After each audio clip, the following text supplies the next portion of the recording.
పూరి చపాతీలోకి కుర్మా చేయాలంటే ఇలా చేయాలండి. ముందుగా ఇవన్నీ తీసుకునేసి క్యారెట్‌ని ఇలా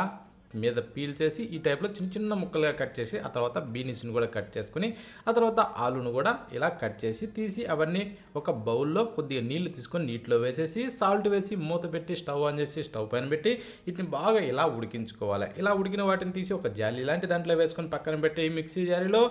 తెల్ల నువ్వులు, జీడిపప్పు, గసగసాలు వేసేసి ఆ తర్వాత ఎండి కొబ్బరి ముక్కలు వేసి చెక్క, లవంగా వేసుకొని కొన్ని నీళ్లు పోసి ఇలా గ్రైండ్ చేసి పేస్ట్ చేసి పక్కన పెట్టి స్టవ్ మీద ఒక ప్యాన్ పెట్టి కాస్త నూనె వేసి బిర్యానీ ఆకులు, కాస్త జీలకర్ర, కట్ చేసిన ఉల్లిపాయలు, చీరిన పచ్చిమిరపకాయలు వేసి అల్లం వెల్లుల్లి పేస్ట్ వేసి కట్ చేసిన టమోటాలు, సాల్ట్ వేసుకొని బాగా వేగనిచ్చి పచ్చి బఠానీ వేసి ఆ తర్వాత గ్రైండ్ చేసిన పేస్ట్ వేసి ఇలా బాగా కలిపి వేగనిచ్చి కారం, ధనియాల పొడి, గరం మసాలా వేసి ఇప్పుడు ఉడకబెట్టిన ఆ వెజిటేబుల్స్ వేసుకునేసి ఇలా బాగా మిక్స్ చేసి ఇందాక ఉడకబెట్టిన నీళ్లు వేసి రుచికి సరిపడా సాల్ట్ వేసి మూత పెట్టి ఇలా ఉడికించుకొని కొత్తిమీర చల్లుకొని తింటే సూపర్.